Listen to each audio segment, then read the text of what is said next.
안녕하세요. 헌터입니다. 오늘 분석해볼 기업은 한국전력입니다.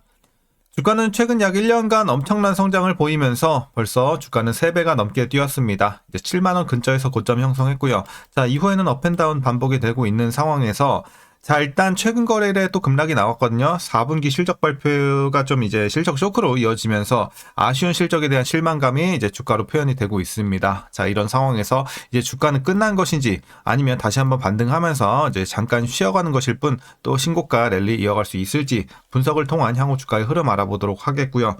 자, 이제 보유자분들 대응이 중요하겠죠. 향후 목표가 설정부터 물려 계신 분들의 대응 그리고 신규 진입 관점까지 다양한 투자 전략도 함께 알아보도록 하겠습니다. 자, 이어서 수급사항입니다. 한 달 기준으로 개인이 샀고요. 외국인과 기관이 팔았습니다. 다만 요 수치는 이제 최근 거래량이 좀 크게 터지면서 자, 최근 거래일 기준으로 보시면 될 것 같고 그 전까지는 사실 뭐 뚜렷한 스탠스는 없었습니다. 개인, 외국인, 기관 모두 사고 팔고를 계속 반복하고 있던 상황이었습니다. 다만 최근 이 거래일 정도는 이런 스탠스가 나왔다 보시면 될 것 같고요. 자, 이어서 신용 잔고율 보시겠습니다. 최근 0.64% 기록 중이고요. 과거 대비 거의 변동 없습니다. 안정적인 수치입니다. 자, 이어서 공매도 현황입니다. 뭐 엄청 낮은 비중이에요. 최근에 본 종목 중에는 가장 낮지 않을까? 거의 제로에 수렴하고 있습니다.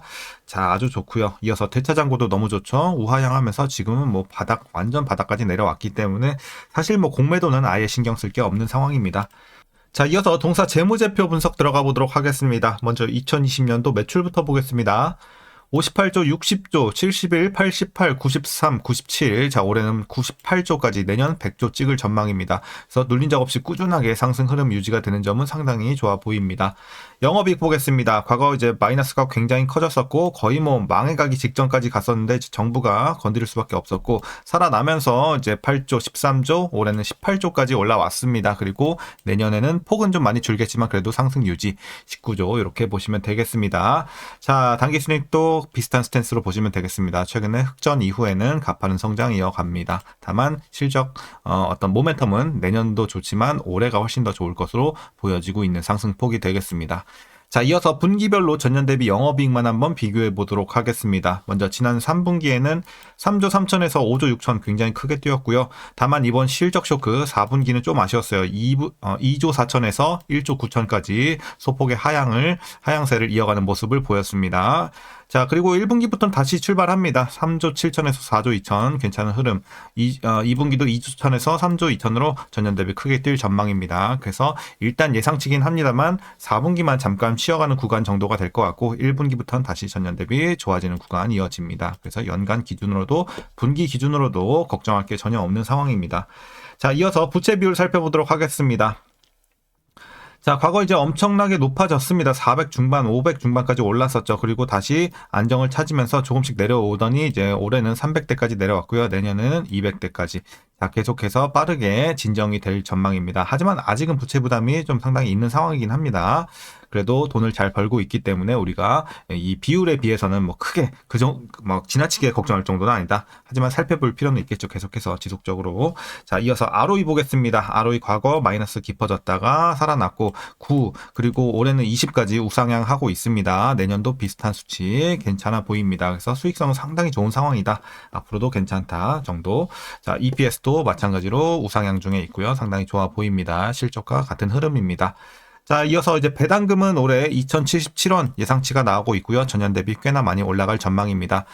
자, 그래서 이제 현재 종가 기준으로 계산해 봤을 때 배당 수익률은 약 3.53% 기대해 볼 수 있겠습니다. 그래서 상당히 배당도 많이 해주고 있고요. 자, 이제 마지막으로 현재 PER은 3.39배, PBR은 0.65배 나오고 있습니다. 그래서 현재 주가 밸류에이션 상황은요. 지금은 이제 적정 주가 근처에 위치가 되어 있다고 판단하고 있습니다. 그래서 실적 대비 주가의 레벨은 비싸지도 싸지도 않은 제가치 받고 있는 구간이다. 이렇게 말씀드리겠습니다. 자, 고평가도 저평가도 아닌 상황입니다. 자, 이어서 동사 관련 이슈 한번 살펴보도록 하겠습니다. 먼저 이제 최근 주가 하락의 배경이 되겠습니다. 바로 4분기 실적 발표 소식인데요. 매출은 전년 동기 대비 소폭 증가했지만 영업이익이 중요하겠죠. 18% 감소하면서 시장 기대치를 하회하는 좀 아쉬운 이런 실적이 나왔습니다. 자, 그 배경으로는 원전 계획 예방 정비 집중으로 가동률이 하락했고요. 온실가스 배출 비용과 원전 사후 처리 충당 부채라든지 해외 원전 관련 비용 등 일회성 요인이 또 4분기에 반영이 된 영향을 받았습니다. 자, 이어서 올해는 원전 가동률 회복과 발전 믹스 개선이 핵심 변수로 꼽히고 있습니다. 한수원이 제시한 가동률 목표 약 89%와 신규 원전 가동 일정에 따라 원전 비중이 확대가 될 경우 연료비 절감과 수익성 개선이 기대가 되고 있습니다. 그리고 지난해 하반기 이후 유가 하락에 따른 LNG 수입 가격 안정, 그리고 전력 도매 가격 약세 또한 비용 부담 완화 요인으로 거론되는 점도 긍정적인 요인으로 보여지고 있습니다. 다만 이제 최근 국제 이런 유가 변동성 그런 것들은 좀 변수가 될 이슈로 남아 있긴 합니다. 참고해 보셔야 될 것 같고요. 자, 이어서 중장기적으로는 해외 원전 사업 확대가 주요 이슈가 되겠습니다. 미국과의 협력 강화 속에서 대형 원전뿐만 아니라 이 SMR 그리고 연료, 농축 분야까지 협력 범위가 넓어질 가능성이 제기가 되고 있고요. 중동, 아시아 지역 프로젝트 또한 진행 중에 있고 이 북미 사업은 원가 가산 방식 계약 구조가 적용이 될 가능성이 언급되고 있습니다. 그리고 사업 범위에 따라 원전 2기 기존 수주 금액은 10조 원 후반에서 20조 원 초반대로 추산이 되고 있습니다. 실로 엄청난 금액이 되겠고, 자, 이제 마지막 이슈입니다. 전기요금은 인상보다 구조 개선과 비용 효율화에 정책 초점이 맞춰진 상황입니다. 동시에 AI 산업 육성과 전력 수요 확대에 대응하기 위한 송배전망 투자 확대 필요성 또한 부각이 되고 있는 시점인데, 자, 연간 20조 원 안팎의 이런 투자 부담에도 불구하고 현금 흐름 관리가 중요한 과제로 제시가 되고 있습니다. 자, 그래서 최근의 이슈는 이 정도로 마치도록 하겠고요. 어쨌든 일부 최근에 뭐 실적 관련해서 좀 아쉬운 모습도 있었지만 전반적인 중장기 관점에서는 어쨌든 그래도 좋은 재료들이 많이 나와 있다라고 판단되고 있습니다. 자, 그럼 이제 마지막으로 여러분들 투자 전략 설명드리면서 영상 마무리하도록 하겠습니다. 자, 먼저 신규 진입 관점에서는 반대 의견 드리도록 하겠습니다. 뭐 지금 들어가서 위험하다까지는 아니지만 사실 막 메리트가 엄청 크다의 레벨까지는 또 아니라고 보고 있어요. 최근에 주가가 또 많이 뛰었기 때문에. 자, 그래서 나는 그래도 한번 들어가 보고 싶다 하시는 분들은 제가 보는 이상적인 구간은 그래도 한 5만 원 초반대까지는 내려와 줘야 들어갔을 때 잘 들어갔다 이런 느낌을 좀 가져갈 수 있지. 지금 들어갈 수는 있지만 사실 막 엄청 좋은 레벨까지는 아니에요. 그러니까 좋은 종목도 항상 싸게 들어가는 게 중요한데 지금 그런 관점에서는 조금 애매합니다. 그래서 지금은 오히려 좀 관망하시는 게 좋을 것 같고, 저 같으면 그냥 관심 종목에 넣어놨다가 혹시라도 뭐 5만 원 중반 깨지고 뭐 초반 근처까지라도 오면 그때 한번 담아보는 전략, 안 오면 그냥 다른 종목 보고 이런 식으로 좀 접근하는 게 낫지 않을까 개인적으로 보고 있습니다. 자, 참고해 보시면 될 것 같고요. 이어서 보유자분들의 대응 전략입니다. 먼저 목표가부터 설정하도록 하겠습니다. 자, 목표가 일단 여기 표시가 좀 힘들 것 같습니다. 76,000원 제시하도록 하겠습니다. 전고점 살짝 넘어서 위에까지 한 76,000원까지 한번 볼 수 있겠다. 지금 상황으로서 이렇게 말씀드리도록 하겠고요.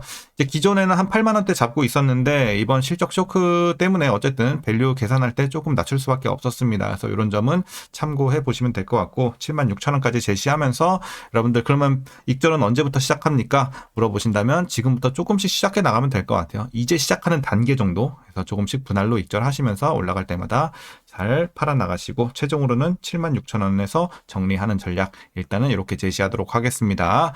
자, 그리고 이제 마지막으로 위에서 물려 계신 분들의 대응 전략입니다. 최근 한 달 정도 들어가신 분들에 해당이 되겠죠. 최근에 들어가신 분들. 자, 물려 계셔도 지금 고점에서 물려봐야 한 10% 중반 정도 되거든요. 그렇기 때문에 뭐 크게 굳이 무리해서 물 탈 필요는 없다. 자, 완전 꼭대기라면 뭐 조금 타는 것까지는 오케이지만 굳이 무리해서 물 탈 필요까지는 없을 것 같습니다. 조금 시간을 가지고, 그러니까 당분간 약간 쉬어갈 느낌도 있어요. 하지만 이제 중기 이상의 관점에서는 계속해서 우상향 할 거예요. 큰 어떤 문제만 없다면. 그러니까 이제 물려 계신 분들도 뭐 너무 부담 가지지 마시고 조금만 더 시간을 가지고 가자라는 관점으로 충분히 우상향 진행이 될 것으로 보여지고 있습니다. 그래서 당분간은 좀 쉬어갈 가능성도 있겠죠. 이번 실적 쇼크가 나왔기 때문에. 다만 이제 펀더멘탈하게 막 크게 해칠 만한 그런 요소 때문에 내려간 것이 아니기 때문에 여러분들이 잠깐 쉬어가는 구간 정도로 보시면 될 것 같고, 결국에는 우상향 할 거다. 그렇기 때문에 잘 보유해 나가시다가 익절까지 보면 될 것 같습니다. 자, 그래서 오늘 전략 여기까지고요. 그럼 오늘도 시청해 주셔서 감사합니다.